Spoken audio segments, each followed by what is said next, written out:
Good afternoon. Thank you for joining our live webinar, the Q&A on family law matters.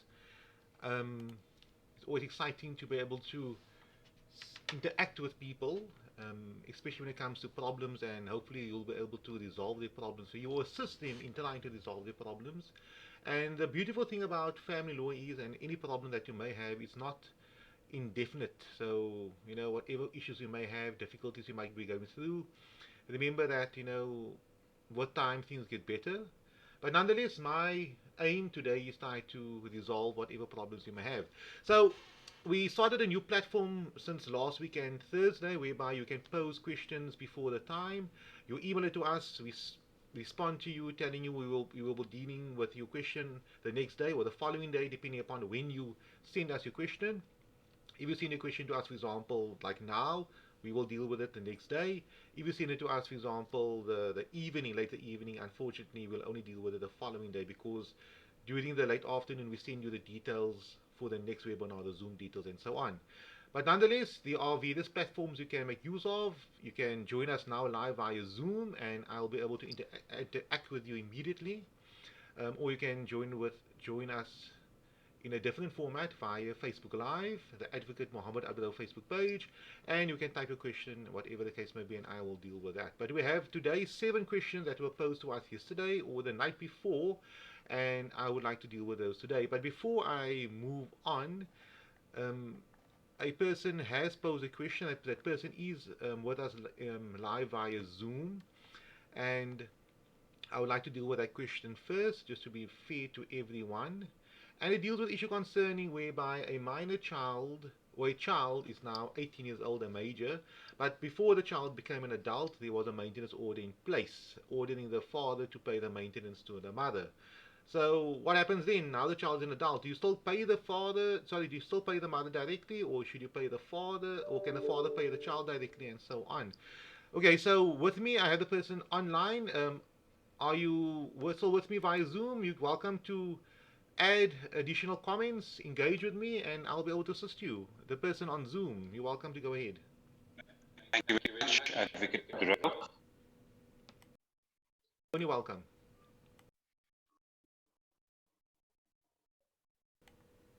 Yeah. So do you want me to answer? Do you want me to answer the question based upon the information you provided, and then you can maybe pose a question afterwards? Would that be better for you? I think that would be ideal. Thank you very much. Wonderful. Let's do it that way. Okay. So this is how it works generally. The child is, let's say, 10 years old. The mother goes to the maintenance court. There's a dispute, which is normal. I mean, the best of fathers. I do not agree, as I mentioned in my previous webinars, you should not automatically disagree to whatever is requested by the other parent. You need to discuss it, debate it. If the court analyzes the matter and the court comes to whatever amount, and that be it. But many times I have dealt with matters whereby the mother requests a very exorbitant sum of money, quite a high amount of money, and then it goes to the maintenance court, and the court halves those amounts because it's only fair. But nonetheless, in our specific scenario, some time ago, the parties were embroiled in a maintenance matter, I presume so, and at the end of the day, the court made a maintenance order. The child was a minor at that time, under the age of 18 years old. Now the child is an adult, he's 18 years old. The challenge we have now is the child is not yet self-supporting. I mean, many kids are nowadays 18 years old, still in grade 11 or 12. The child is no longer self-supporting, so the law, of course, says that while a child is not self-supporting, both parents still have a legal obligation to maintain the minor child. The difficulty we have over here is that the order is in favor of the mother, and the child is still with the mother. So the question is, should the father continue paying the maintenance to the mother, and the mother pay the maintenance to the child, or can the father pay the maintenance directly to the child as opposed to the mother, because now the child is an adult? The law, which I have looked at some time ago and which I have applied in the High Court quite a few times, is clear that until the child is self-supporting and there's no cut-off date in the maintenance order, that's a very important point. If there's no cut-off date, if the order says the father should pay the mother maintenance, full stop, and there's no cut-off date, it doesn't say, for example, that the maintenance should come to an end at the age of 18 or 21 and so on. basically means that the maintenance will continue until the child is self-supporting. The father should continue paying that maintenance to the mother, because the mother is the one caring for the minor child, despite the minor child being an adult. The only possible way to get around that would be for the child and the father to go to the maintenance court and stipulate, I am not self-supporting, but I am an adult, because I am an adult. I'm no longer a baby, I'm no longer a child. I am adult. And therefore, I would like the maintenance order to be set aside and for my father directly to pay me. So that would be the only way I can see that you can deal with a specific matter as opposed to paying the mother. But there's no other way which you can deal with it, in the sense of going to the maintenance court without the child being involved and saying, I would like to pay the money directly to the child, if the child is not part of that equation. I hope that answered your question to some extent. Absolutely, absolutely.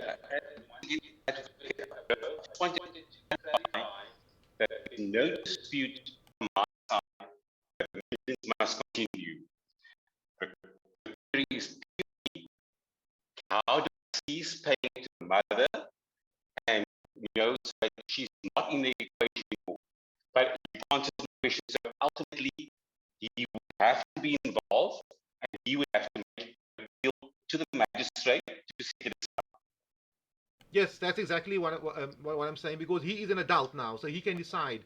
Yes. Because the reason why I'm saying so is many times the child is still in high school, or in grade 11, or studying, maybe tertiary education, but still a little one, and he goes to mom, makes his bed for him, or those 18 years old, mom gives him food, mom attends to him like a child, and he's trying to make his way out in the world. So I appreciate, and I think it's wonderful that you are involved, but I understand, and I gripe with this law. Honestly, I had a problem with this, and maybe the law must be re-looked at, because I would presume once a child turns 18 years old, the child and the mother and the father should approach the maintenance court, and then the maintenance court can now decide at that point, should the order remain in the name of the mother, or should it be transferred into the name of the father. But the law hasn't developed in that specific regard. But thank you very much for your question. I appreciate it very much, and you're welcome to pose any other questions in the future. Just one last question. What is the difference between discharge and set aside? Yeah, they're basically the same. So this is, I wouldn't want to give you a technical. There might be a minor technical thing, but the outcome is exactly the same. There's no order. The order is, yeah, the order is. Yeah, set aside is also like it's gone. Discharge means basically there's no need for it. So you will basically you will basically set aside the order if you say there is no need for an order, because the father no longer can, for example, pay the amount of maintenance. So if the father says, I'm unemployed today, the child still requires maintenance, but I'm unemployed, I cannot afford to pay the child maintenance, the father will make an application to set aside the maintenance order because there's no use for it. For example, now the child becomes basically self-supporting and he can look after himself, then he'll say, I would like to discharge the order. Some to that effect. The outcome is exactly the same. Okay, perfect. Okay. Wonderful. Very much. I do appreciate your time. You're welcome. Thank you for you. Thank you for you. All the best. Okay. Okay, wonderful. So that dealt with question number 3. So we'll jump back to question number 1, and please feel free, as you notice, interacting via Zoom, voice-wise, or as if you were face-to-face with me, it helps us a lot, because as I answer a question, you have another question, or I might have a few questions to you, and doing it via typing does not always help that much. Okay. Okay, let's deal with question number 1. Thank you very much, and that's from the Western Cape. Today we had quite a few questions. We had about 5 from the Western Cape, and we had 2 from different provinces, KwaZulu-Natal and I think Free State. Yeah, those are the last 2 that came in. Yesterday we had just from Gauteng, and Gauteng was probably got tied with our webinars today. So question number 1, quite a straightforward question. I have a son of almost 2. Our parenting plan says the biological father may only see him when his mother is there to supervise. Okay, parenting plan, supervise contact, and the mother is a supervisor. So supervision doesn't necessarily mean the mother must be in the same room and watching over the father. The mother must be in close proximity. So should the child require the mother, or should the father be unable to care for the mother, should the child cry, and then the mother is close by.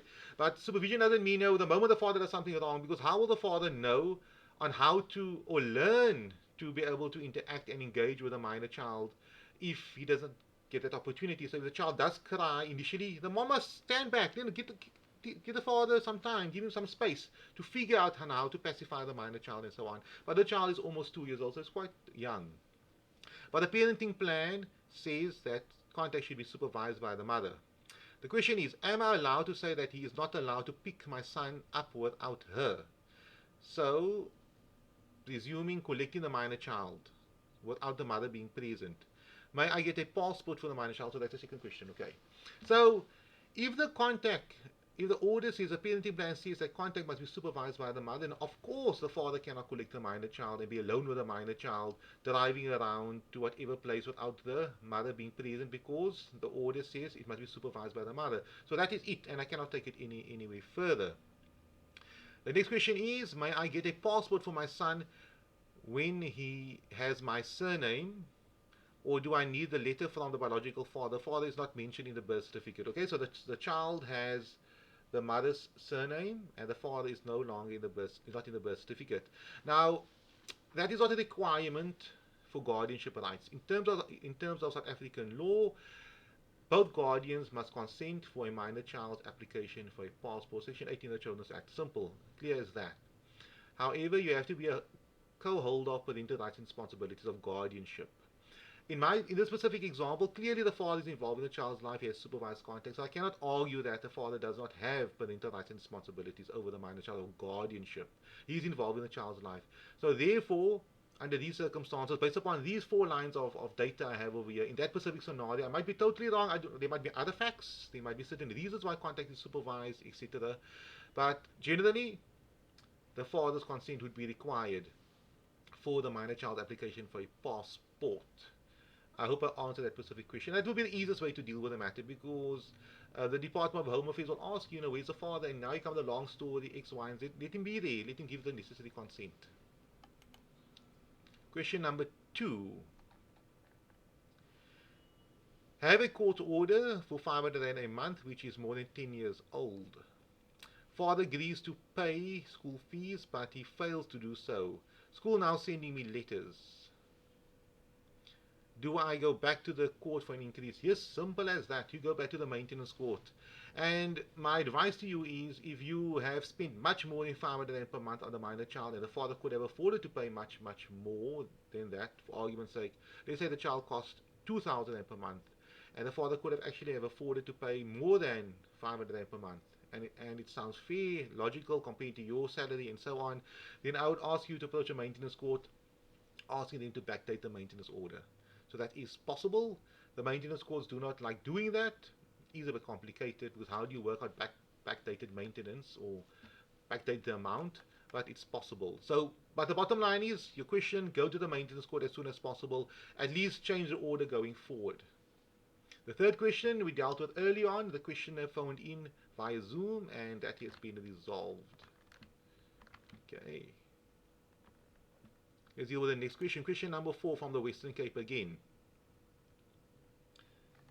I'm keeping an eye also on the Facebook Live. If you have a question via Facebook Live, feel free to pose it, and I will try my best to deal with that.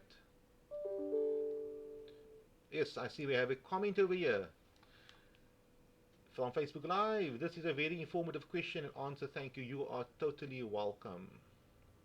And I see we have another comment there, so I'll deal with a comment a bit later on.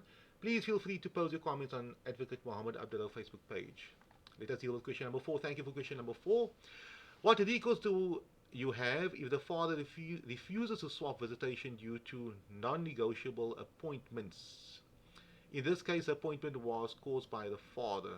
Okay, let's say, for example, you have a non-negotiable medical appointment. The child must go to the doctor, or you should go to the doctor, and you would like to swap contact because of something very important. No final divorce order, no parenting plan previously agreed to. I don't believe it is in the minor child's best interest. Father also refused to adhere to COVID protocols during isolation and said he had the right to remove the child early. So these are obviously parental disputes. So how do I answer that? It's very difficult to answer what you can do. Obviously, there should be a parenting plan, so I would advise you to proceed and try to have a parenting plan entered into as soon as possible, so these type of problems can obviously not occur in the future. So the parenting plan, also maybe have a facilitator appointed, so that should there be certain issues that arises like this, that the facilitator can resolve these specific matters. It's very difficult to for parents sometimes to resolve these disputes despite there being a court order, despite there being a parenting plan, despite there being a facilitator, because of the attitude of the other party. And my thoughts goes out to those type of parents, because the reality of the matter is, if somebody really does want to frustrate your contact or make your life difficult, they will do so, and they will continue doing so. They might stop for a few days because of the court order, because you're complaining, but they will do so. But nonetheless, my advice to you is finalize a parenting plan, finalize all these things, have a well drafted document that deals with all these type of problems should arise in the future. And that's the purpose of a parenting plan.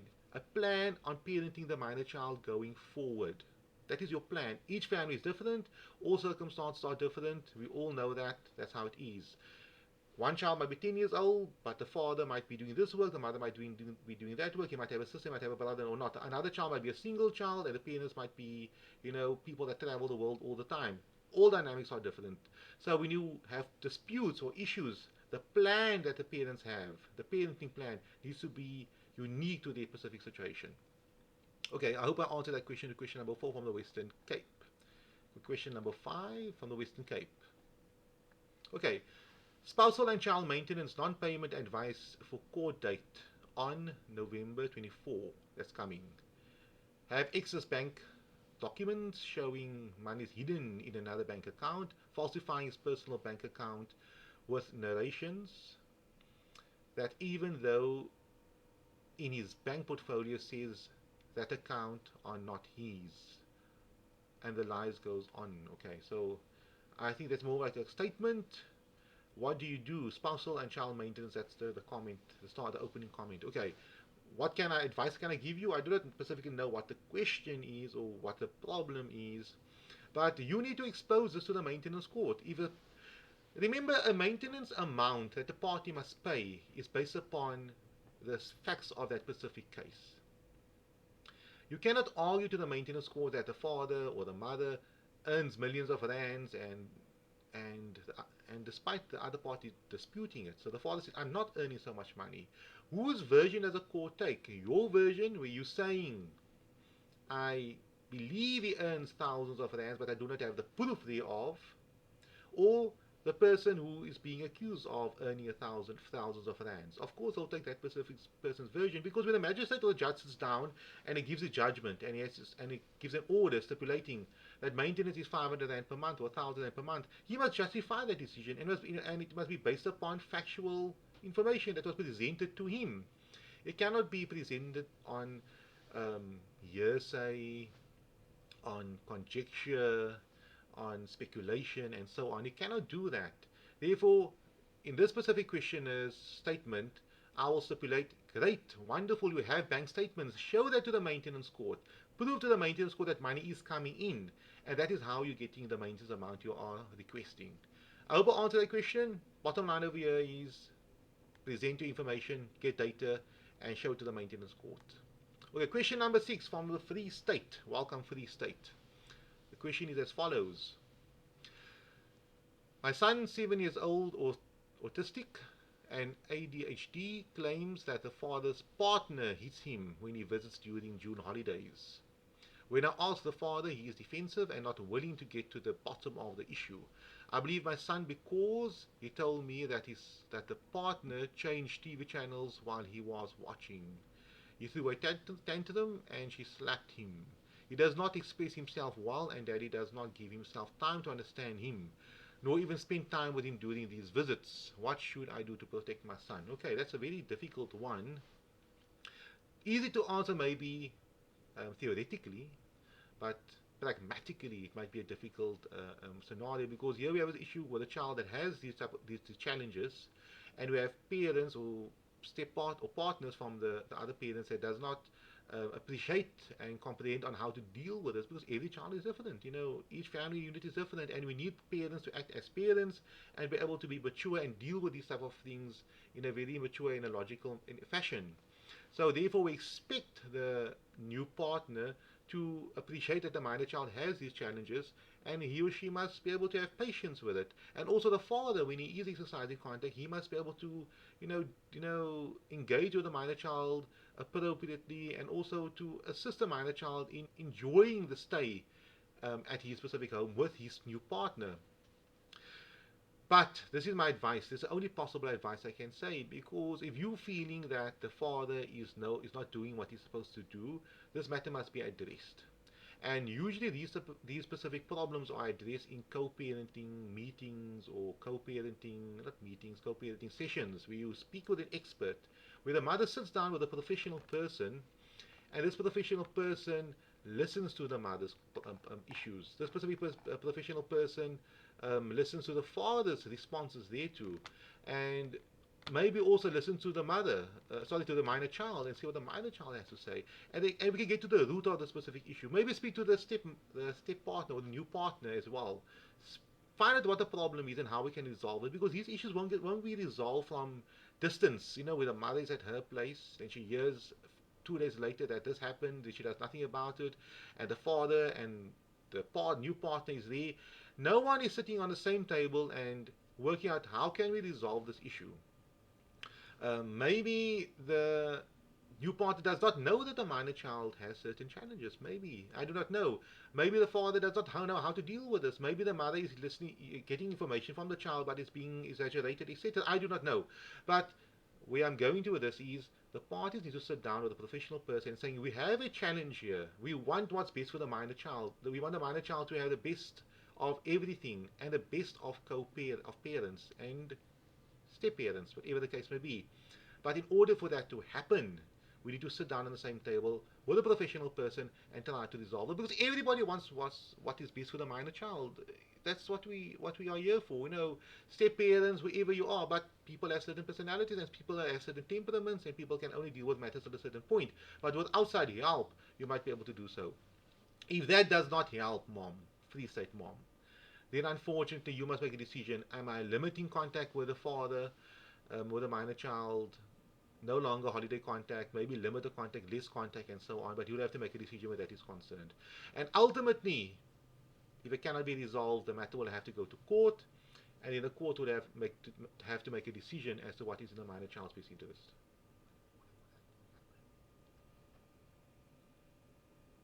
Okay, that was from the Free State. Thank you very much for tuning in. And now we have the last question from KwaZulu-Natal. I think that came through a bit late-ish last night, but I managed to put it in because there will not be a webinar tomorrow, and I felt it only fair to deal with all questions today. We will be back online next week. KwaZulu-Natal says the following: what are my chances of gaining sole custody of my son in the High Court? The mother constantly files false allegations in the Magistrate's Court, so I've taken it to the High Court. She is clearly mentally unstable and using my son as leverage, which goes against his rights. Okay, I can only guess. I cannot give an answer. I do not know any further facts. What are the issues? What are the disputes? And so on. But the long and short of the matter is, if you can get an expert, a professional person, to recommend that it would be in the minor child's best interest for you to get sole custody, then of course the court will more than likely follow that expert's recommendation, getting the family advocate's report and so on. Then your chances are become stronger, because experts, professional people are recommending that and stipulating that. If you feel that the mother is unstable and you can prove she's mentally unstable, and her mental instability has a negative effect on the parenting capability on the minor child, and at the same time you can provide the minor child with a better life or caregiving than the mother can, then of course the court will have to consider that, and that's the argument we have to take. Many people, I'm not saying the specific example, I'm not saying that at all, but many people assume that automatically they are the better default. So, for example, you might have a mother that she's very short-strung, she's very strict, and she sometimes gives the child a bit of a spanking, a bit of a scolding, and grounds the child, etc. But she's a good mom. she does the job, the child gets very good grades, etc., looked after, etc., and so on. Now the father has a problem with that. The child complains. The question is the father a better alternative? We do not know. First, realistically speaking, the child was never properly cared for by the dad. The dad was always a weekend dad, school holidays, with respect. I mean, that is the understanding the parties had. So the question is the fallback, the father, is he a better caregiver by default? Would he be able to care for the minor child better than the mother can care for the minor child? And that question I cannot answer. But if an expert comes to that specific decision, wonderful, the court would obviously have to consider that.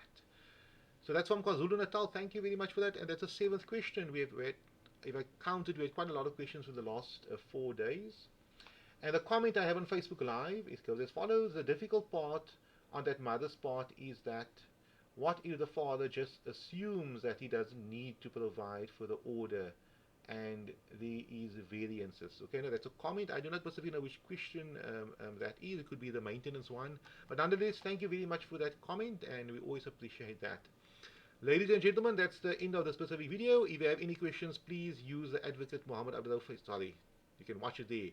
Visit in front of you www.ourlawyer.co.za/Zoom or live, and you would be able to get the Zoom link or pose your question. Yeah, so the /live would be the one that you can pose a question, and I will deal with that. And pose a question. If you're not available to be online, that's fine. Remember, the next day, the video will be uploaded and you can watch it via Facebook Live or our YouTube channels as well. Have a lovely day, and thank you very much for your time and watching.